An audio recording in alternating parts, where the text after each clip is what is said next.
Hallo und herzlich willkommen bei Sugar Princess. Heute zeige ich euch meine leckere Ananas-Apfel-Kokostorte. Mein Göttergatte liebt Kokos, deswegen ab und zu muss es bei uns immer was mit Kokos sein. Außerdem erinnert das so ein bisschen noch an den Sommer und tröstet uns über die trüben Herbsttage hinweg. Und da habe ich mir gedacht, da ja auch Apfelzeit ist, ist das genau das Richtige. Das Rezept findet ihr wie immer bei mir auf dem Blog. Ich verlinke euch den gern hier oben. Und hier unten unter dem Videotitel in der Beschreibung findet ihr auch alle wichtigen Infos, auch den Link nochmal. Und hier könnt ihr auch den Kanal abonnieren. Und wir starten gleich mit der Zubereitung unseres Teiges. Ich habe eine 26er Springform vorbereitet mit einem Backpapier, den Rand so ein bisschen gefettet. Der Ofen heizt schon vor auf 175 Grad Ober-Unterhitze. Jetzt starten wir. So, wir brauchen natürlich Äpfel für dieses Rezept und die Äpfel, die habe ich mir schon geschält und entkernt und natürlich grob gewürfelt. Ich habe außerdem ein bisschen Zitronensaft drüber geträufelt und sie mit 2 Esslöffeln Vanillezucker vermengt. Die lasse ich einfach so ein bisschen ziehen. Und zwar habe ich jetzt hier Boskop-Äpfel, die sind schön säuerlich. Für den leckeren Rührteig in dieser Torte rühre ich mir jetzt erstmal die Butter mit dem Zucker, dem Vanillezucker oder der Vanillepaste schön cremig. Hinzu kommt 100 Gramm Zucker und entweder Vanillezucker oder Vanillepaste. Da könnt ihr entweder so ein Päckchen Vanillezucker nehmen oder eben wie bei mir jetzt hier ungefähr einen Teelöffel Vanillepaste, eine Prise Salz. Und das rühren wir uns jetzt erstmal schön cremig, weißcremig.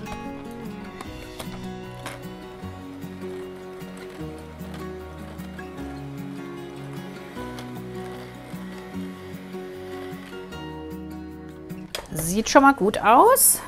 Und hinzu kommen jetzt einzeln 2 ganze Eier und 3 Eigelb. Die Eiweiß habe ich mir schon kalt gestellt. Da schlagen wir nachher natürlich unsere Kokos-Baiser-Masse draus. Also die einzeln dazu rühren. Da gebe ich immer so ein bisschen was dazu und unterrühren.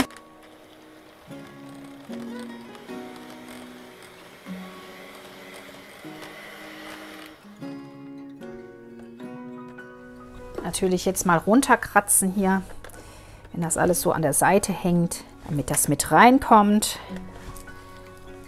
So.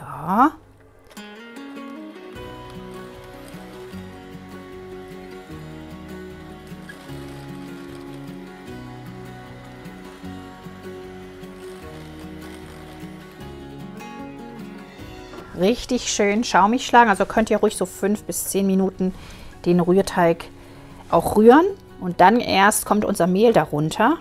Ihr wisst ja, das Mehl darf dann nur kurz untergehoben werden. Einfach ab und zu mal runterkratzen zwischendurch und schön schaumig rühren. Das heißt Rührteig, weil diese Masse hier schön gerührt wird. Das kann ruhig 10 Minuten sein, dass wirklich sich alles gut miteinander verbindet. You got a smile that makes the sun rise. You make it shine. But I can see that you don't.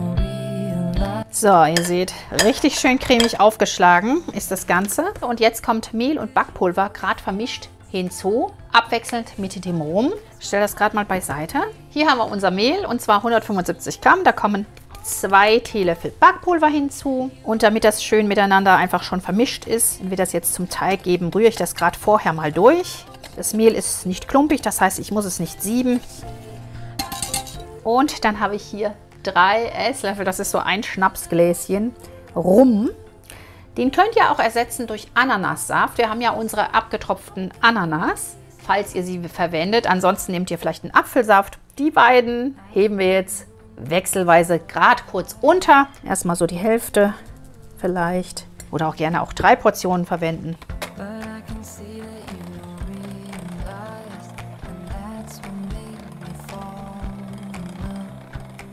So, nicht zu lange rühren. Bisschen rum.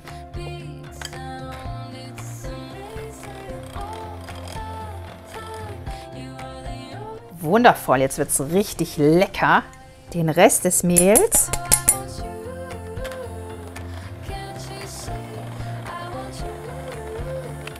Gerade mal nur so ein bisschen verrühren, nicht zu lang. Und den Rest des Rums hineingeben. Oder des Safts, was ihr auch immer nehmt.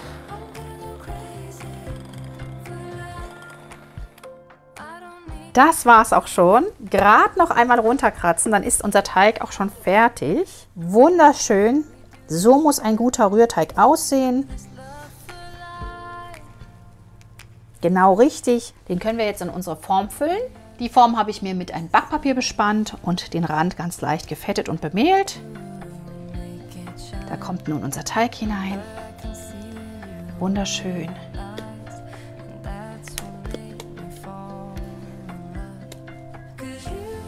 Natürlich schön glatt streichen.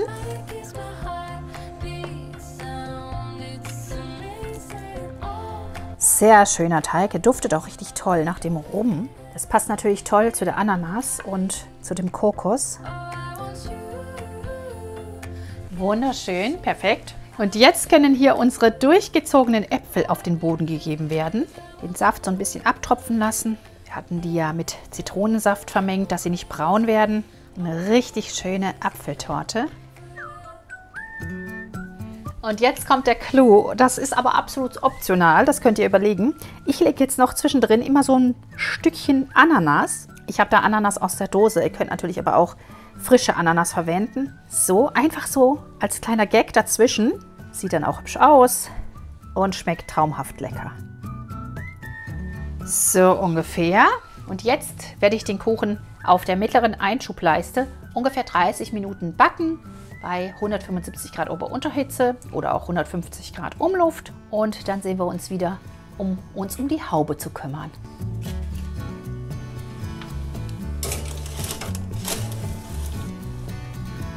Während der Kuchen im Ofen ist, können wir dann unsere Eiweiß, die 3 restlichen Eiweiß in eine Schüssel geben. Die hatte ich mir kalt gestellt. Hinzu kommt eine Prise Salz. Grad anschlagen und dann den Zucker hinzurieseln lassen. 200 Gramm Zucker.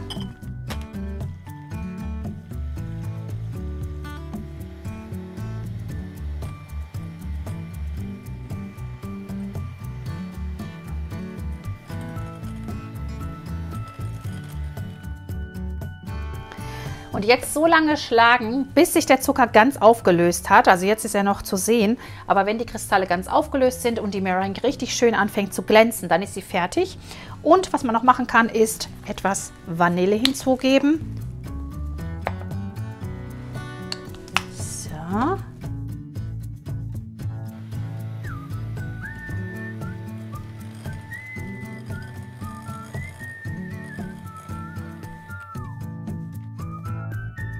So, wunderbar. Der Zucker hat sich fast ganz gelöst. Ich habe jetzt so 5 Minuten geschlagen. Jetzt hebe ich noch 100 Gramm Kokosraspel darunter. 100 Gramm Kokosraspel. So lecker. Schön unterheben. Oh mein Gott, eine Kokos-Baiser-Haube wird das.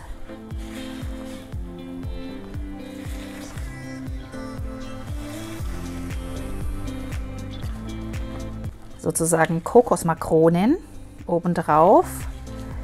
Nicht zu lange. Das reicht schon, einfach, dass es gerade untergehoben ist. Schaut, dass ihr das nicht zu früh zubereitet, dass diese Masse nicht so lange stehen muss. So wunderbar sieht unser Kuchen nach 30 Minuten Backzeit schon aus. Ihr seht, das ist richtig schön hochgegangen, der Teig. Und jetzt kommt hier natürlich unsere Kokos-Baiser-Haube oben auf und dann backen wir den Kuchen noch mal 10 Minuten fertig bei gleicher Temperatur. Drauf geben vorsichtig und vorsichtig verstreichen. Nicht so viel auf eine Stelle, denn er ist noch sehr, sehr, wie soll man sagen, luftig und locker, der Boden.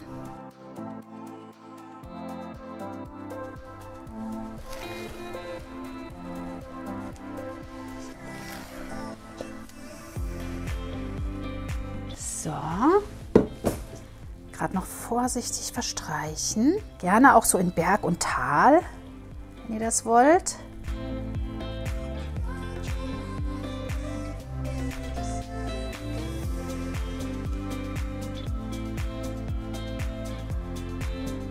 Dafür könnt ihr dann gleich auch einen Löffel nehmen. So. Wunderbar. Einfach klasse sowas. Ich liebe ja Baiser total. So, und wenn ihr wollt, könnt ihr jetzt so ein bisschen Berg und Tal eindrücken. Gerne auch mit dem Löffel oder es ganz glatt machen. Das ist einfach wirklich Geschmackssache. Ich habe es gerne so ein bisschen in Berg und Tal verteilt. Dass die Oberfläche nicht so ganz glatt ist, sondern eher so ein bisschen unruhig.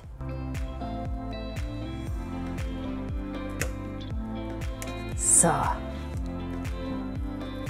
Noch ein bisschen Kokos drüber streuen. Auf die Oberfläche. Vielleicht nicht zu viel. Ich glaube, ich nehme jetzt nur so einen Hauch.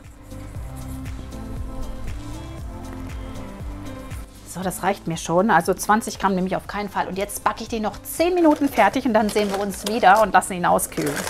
So schön sieht unser Kuchen nach den weiteren 10 Minuten Backzeit aus. Ihr seht, hier ist es so ein bisschen schön braun geworden obendrauf und in den Tälern weiß geblieben. Genauso soll es sein. Bisschen auf die Temperatur achten. Wenn es zu stark bräunt, einfach runterstellen. Ich habe jetzt runtergestellt auf 150 Grad und dann auch auf Umluft umgestellt, denn mein Backofen neigt so ein bisschen zum Verbrennen. Wir lassen unsere Ananas-Apfel-Kokostorte jetzt einfach in der Form eine Runde auskühlen, vielleicht so 10 Minuten und dann rausschneiden und dann ganz auskühlen lassen und dann können wir sie gemeinsam probieren. So, der Kuchen ist so halbwegs abgekühlt. Ich schneide jetzt mal einfach hier drumherum, wie immer, vorsichtig.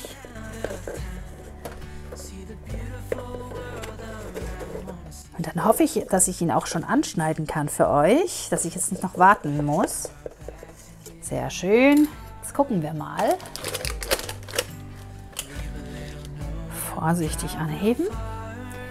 Oh, wie lecker. Das sieht ja super schön aus. Wunderbar und es duftet total lecker. Ich werde es jetzt gleich für euch probieren. So, mein Tee dampft schon und ich schneide das gute Stück einmal an.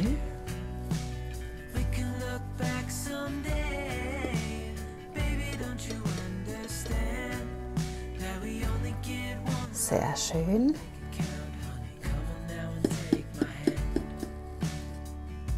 Ein großes Stück. Und da kommt unsere Ananas-Apfel-Kokostorte. Lecker, ich freue mich drauf. Ich liebe Ananas und ich liebe Apfel und ich liebe Kokos. Duftet sehr, sehr gut nach dem Kokos, diese Torte. Richtig lecker, nach Apfel und Kokos und Ananas. Und ich liebe Ananas. Und mein Mann liebt Kokos, also da passt das ganz gut. Probieren wir sie mal.